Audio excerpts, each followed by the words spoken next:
우리 산부에 지휘하시는 임승종 장로님이 제가 오래전부터 이 이야기를 들었어요. 이분이 동남아의 많은 교회들, 그분이 사업하는 분이 아니잖아요. 교수 월급 가지고 그리고 동남아의 교회들을 제가 알기로는 굉장히 많이 세웠어요. 그런데 오셔서 이렇게 말씀하세요. 목사님, 이제는 내가 한국중앙교회 교인으로 평생 섬길 텐데 이제는 교회가 목사님이 아셔서 교회 이름으로 이렇게 세워졌으면 좋겠고 섬겨졌으면 좋겠어요. 그러면서 그 헌금을 가지고 오셨습니다. 매우 중요합니다. 사람들은 그냥 내가 개인으로 하는 거 그게 다 나쁘다는 게 아니에요. 잘못됐다는 게 아니에요. 그러나 우리 인간은 매우 나약합니다. 내 이름이 드러나기 시작할 수가 있고 그리고 내가 영광 거둘 수가 있는 이러한 것들이 얼마든지 우리 안에 내재하고 있거든요. 그래서 우리는 교회 중심으로 섬겨가는 것, 교회 중심으로 주님의 말씀을 따라가는 것은 매우 중요한 일입니다.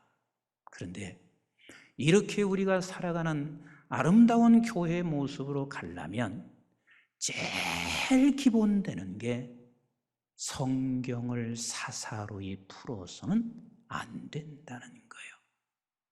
이건 매우 중요합니다.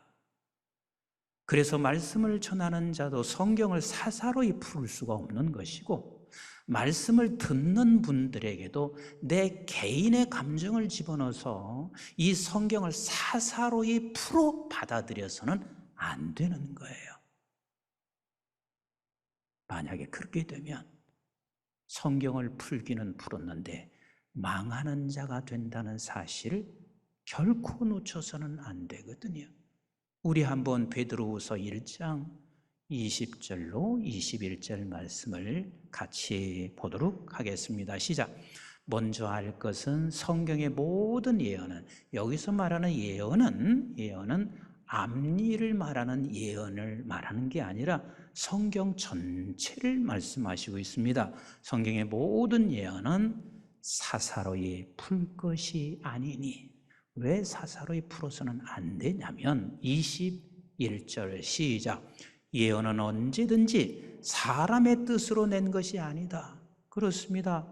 하나님의 말씀이 사람의 뜻으로 낸 게 아니다. 그럼 어떻게 냈는가? 시작.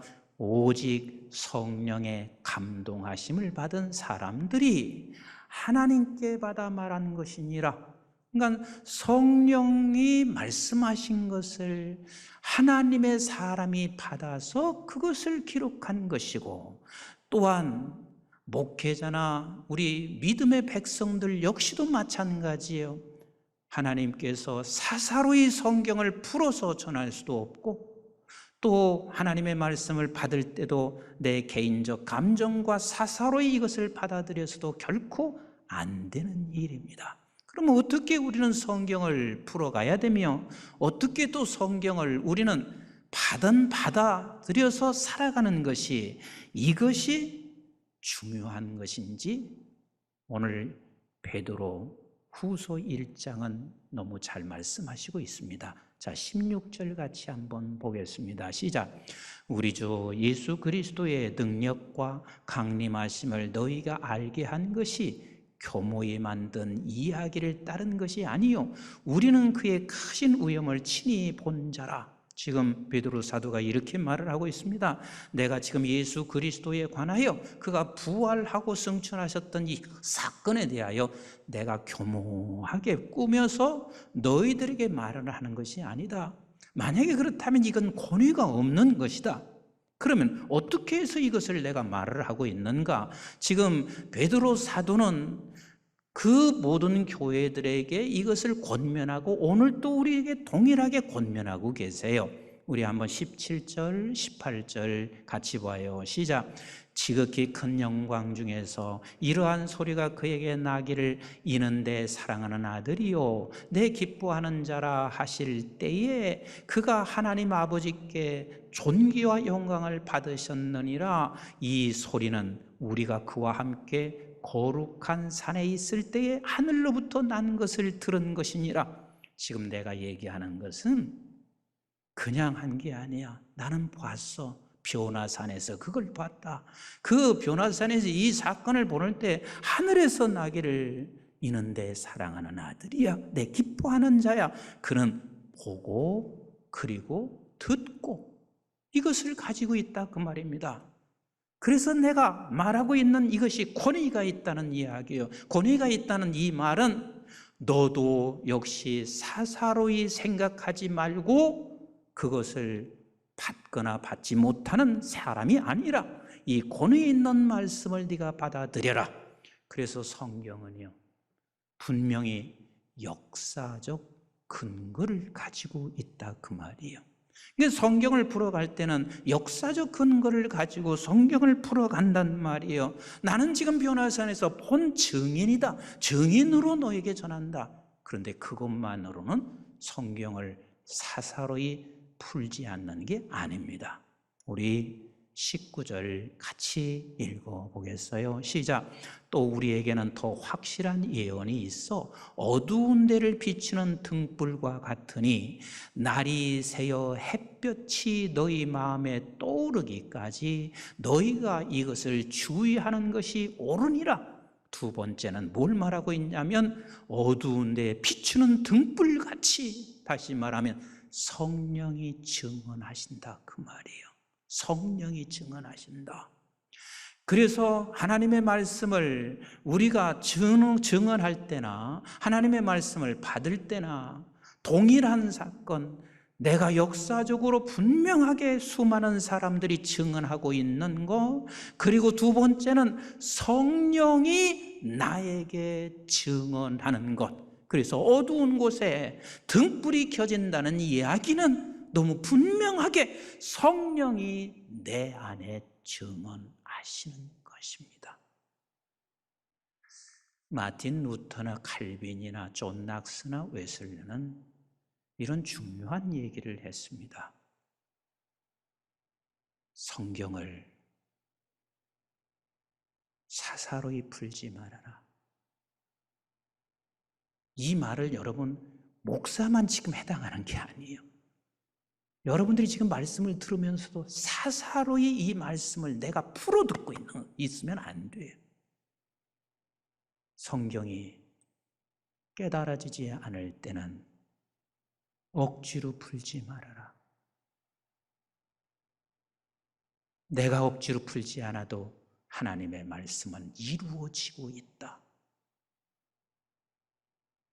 그리고 존 스토트 목사님은 이분이 지식이 없어서 설교 준비를 그토록 애썼겠어요? 아니요. 그분은 대단한 탁월한 학자예요. 그가 몸부림친 게 뭔 줄 아세요? 이분의 유명한 말 한마디가 있습니다. 이 본문이 내게 화살을 꽂을 때 나는 이 본문을 가지고 성도에게 전한다. 내게 화살을 꽂을 때. 이 말의 뜻은 이 본문이 성령이 내게 분명히 증언하는 거야. 이 본문이 내게 분명하게 말씀하시는 거야. 그래서 성경 중심의 사상은 성경만이 표준이에요. 그래서 예수가 역사적으로 우리는 늘 증언해서 예수 안에서 해석하고 예수 안에서 십자가로 해석하고 예수 안에서 우리는 따라가는 거예요. 그것을 교회에서 우리는 행하고 순종하여 결국은 주께 영광을 돌리는 것이 바로 그게 교회고 그게 성도고, 우리 교회는 59년 전부터 이 마음을 주셔서 지금 이렇게 이 중심 사상으로 우리 교회가 여기까지 오고 있습니다. 오늘 본문 수수께끼를 풀기는 풀었습니다. 그런데 이 수수께끼는 풀 수 없는 수수께끼요. 삼손만 하는 수수께끼야. 하나님의 영이 임해서 그가 체험한 삼손만이 이 수수께끼를 풀 수가 있어요. 근데 이 수수께끼를 억지로 풀어냈다가 결국은 자기도 죽었을 뿐만 아니라 그 가정이 망하게 되고, 그리고 딥나의 그 땅과 블레셋 땅이 얼마나 처절한 아픔과 그리고 멸망을 겪게 되는지 모릅니다. 마찬가지입니다. 하나님의 말씀을 사사로이 풀고, 이것은 하나님께서 성령으로 우리에게 풀어주지 아니하면, 그리고 또한 역사적인 분명한 그 증거와 그리고 확신을 가지고 이것이 성령이 풀어주지 아니하는 말씀을 내가 억지로 푼다면 어쩌면 우리는 나도 망하고 모두를 다 망하게 하고 있습니다. 제가 알고 있는 한 구원파, 너무 제가 가깝게 지내신 분이었습니다. 그런데 그 구원파로 빠졌습니다. 가족은 다 뿔뿔이 흩어졌습니다.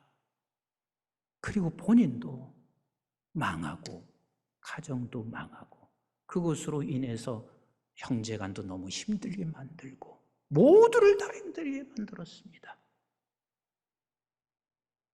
오늘 이 수수께끼가 그렇습니다. 우리가 지지난주에 말씀드렸던 것처럼 지금 삼손은 딥나로 내려갔습니다.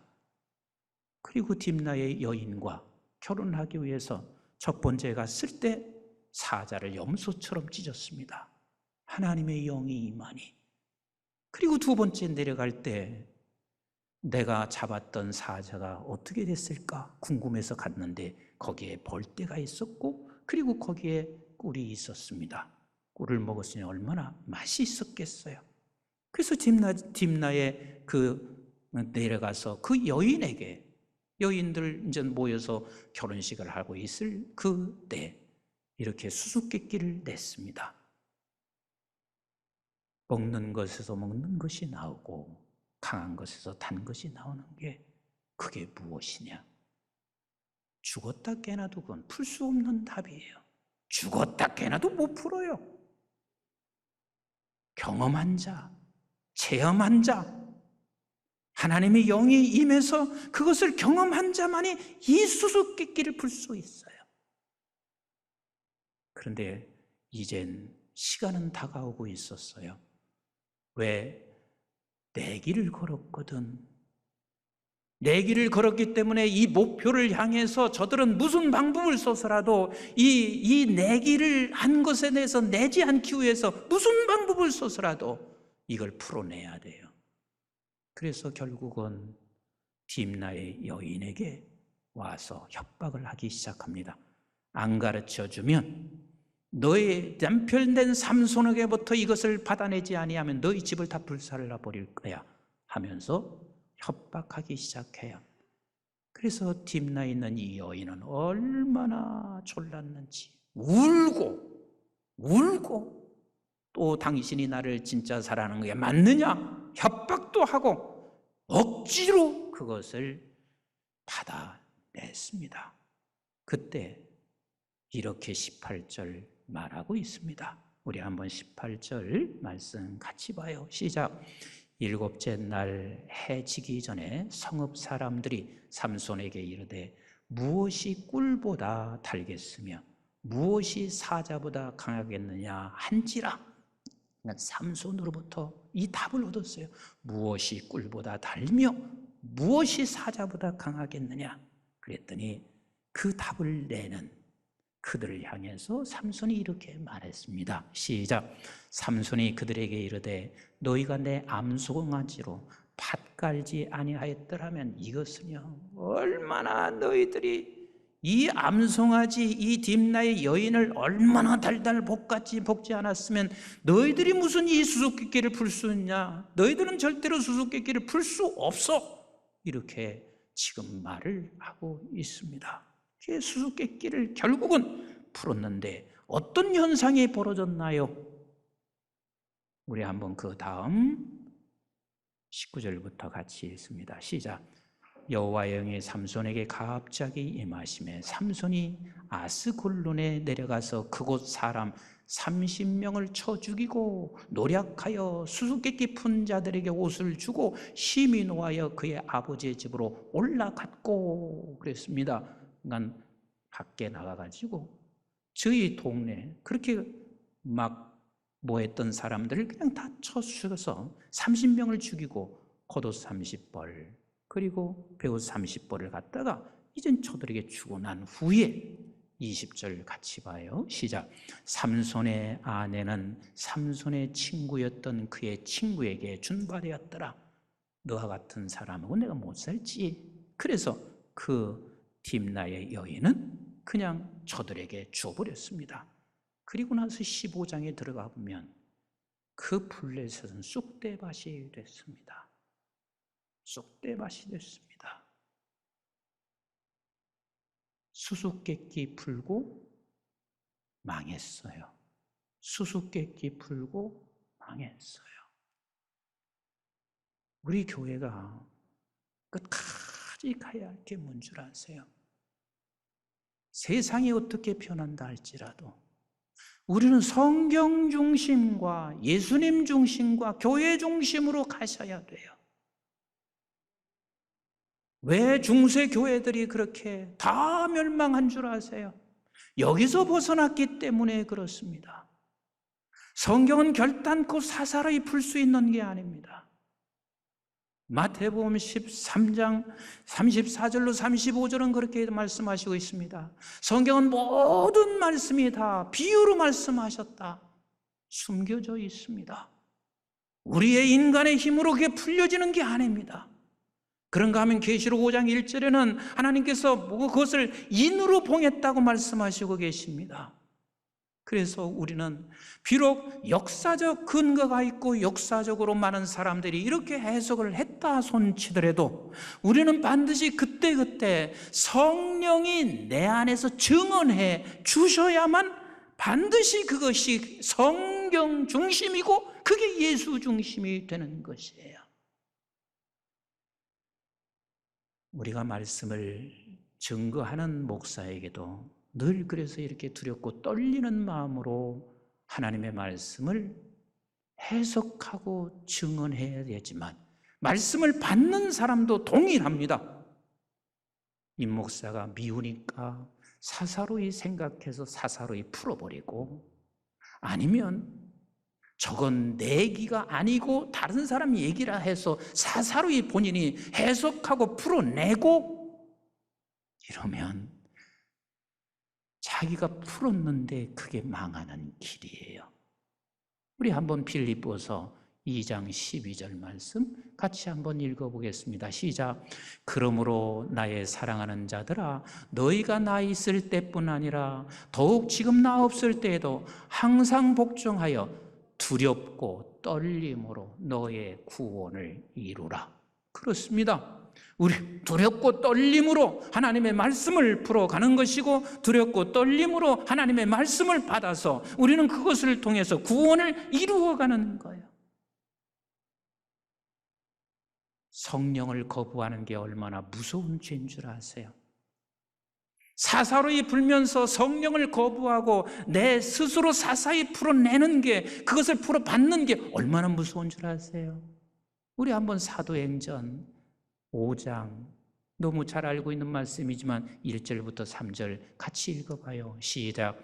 아나니아라 하는 사람이 그의 아내 삽비라와 더불어 소유를 팔아 그 값에서 얼마를 감춤해 그 아내도 알더라. 얼마만 가져다가 사도들의 발 앞에 두니 베드로가 이르되 아나니아야 어찌하여 사단이 내 마음에 가득하여 그랬습니다. 이제는 자기가 소유를 팔아서 내가 하나님 앞에 드려야 되겠다고 생각했을 때 이게 성령이 내 안에서 증언했을 거란 말이에요.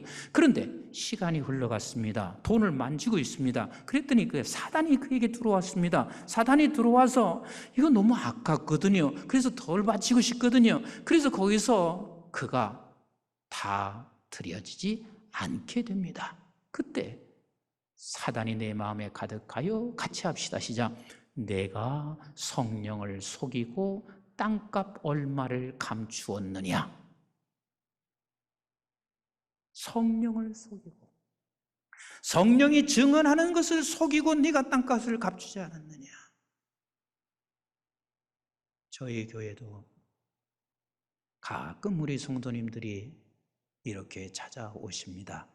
목사님, 설교 듣다가 하나님께서 제 마음에 이런 마음을 주셨습니다. 그래서 헌금을 가꾸시기도 하고 아니면 다른 헌신의 이야기를 말씀하시기도 하고 그래요. 근데 이렇게 들어보면 저는 분별이 돼요. 뭐가 분별이 되냐면 이 사람은 그냥 자기 감정이구나. 그리고 이것은 정말 내 안에서 성령이 증언하는구나. 이게 분별이 돼요. 나 여기 지금 와 있는지도 모르겠어요. 와 계셔도 괜찮은데 한 3주 전 정도에 어느 분이 나한테 찾아오셨어요. 그래서 목사님 한 200억 정도가 있는데 기도하다가 목사님하고 상의해서 이거 좀 썼으면 해서 목사님 찾아왔대요. 근데 제가 볼 때는 성령의 소리가 아니에요. 그래서 기도만 해드리고 그냥 알아서 하세요. 그리고 보냈어요. 내 감정과 성령의 증언은 다른 거라. 그러나 성령이 내게 증언할 때는 하셔야 돼요. 그게 복인 거예요. 나만 복 받는 게 아니라 다른 사람 모두도 다 복을 받게 하는 거예요. 그래서 성령을 거스리고 났더니 어떤 결과가 찾아왔냐면 아나니아가 4절 한번 같이 보실까요? 시작. 땅이 그대로 있을 때에는 내 땅이 아니며 판 후에도 내 마음대로 할 수가 없더냐. 어찌하여 이 일을 내 마음에 두었느냐. 사람에게 거짓말한 것이 아니요 하나님께로다. 아나니아가 이 말을 듣고 엎드려져 혼이 떠나니 이 일을 듣는 사람이 다 크게 두려워했다. 젊은 사람들이 일어나 시신을 싸서 메고 나가 장사하니라. 근데 그 장사하고 있는데 금방 아내가 또 들어왔습니다. 7절 같이 봐요. 시작. 3시간쯤 지나 그의 아내가 그 일어난 일을 알지 못하고 들어오니 베드로가 이르되 그 땅 판값이 이것뿐이냐 내가 말하라 하니 이르되 예 이것뿐이니라 하더라. 베드로가 이르되 너희가 어찌 함께 꾀하여 주의 누구를 시험해요? 주의 영을 즉 성령을 네가 시험하느냐? 어떻게 너에게 성령의 증언한 것을 너는 그렇게 꾀임에 넘어가고 사단에 빠지게 됐느냐? 성령이 증언했으면 너가 이걸 드리고 나서 내가 죽을 것 같지만 아니야. 성령이 증언한 것은 그게 사는 길이야 라고 주께서 지금 말씀하시고 있습니다. 그래서 보라 내 남편을 장사하고 오는 사람들의 발이 지금 내 문 앞에 이르렀으니 또 너를 메어 나가리라.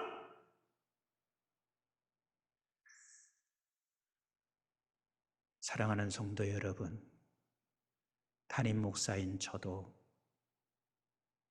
하나님의 말씀을 사사로이 풀지 않도록 그 방향에 서 있어야 되고 우리 사랑하는 성도 여러분들도 내가 개인적 감정과 내 개인의 생각으로 사사로이 성경을 풀어받아 그렇게 살면 반드시 삼손에 의해서 망한 딥나의 그 블레셋 땅과 그리고 딥나의 여인과 같이 되게 됩니다. 우리 교회가 앞으로도 주님 오시는 그날까지 여러분들 역사적 분명한 근거와 사실에 의해서, 그리고 성령이 내게 주시는 증언으로 하나님의 말씀을 들을 때는 여러분들께서 성령으로 내게 증언하실 때 그대로 교회 안에서 순종하여 여러분들도 살고 여러분 가정도 살고 교회도 살고 민족과 전 세계를 살려내는 우리 한국중앙교회 되기를 주님의 이름으로 축복합니다. 성경 중심, 예수님 중심, 교회 중심.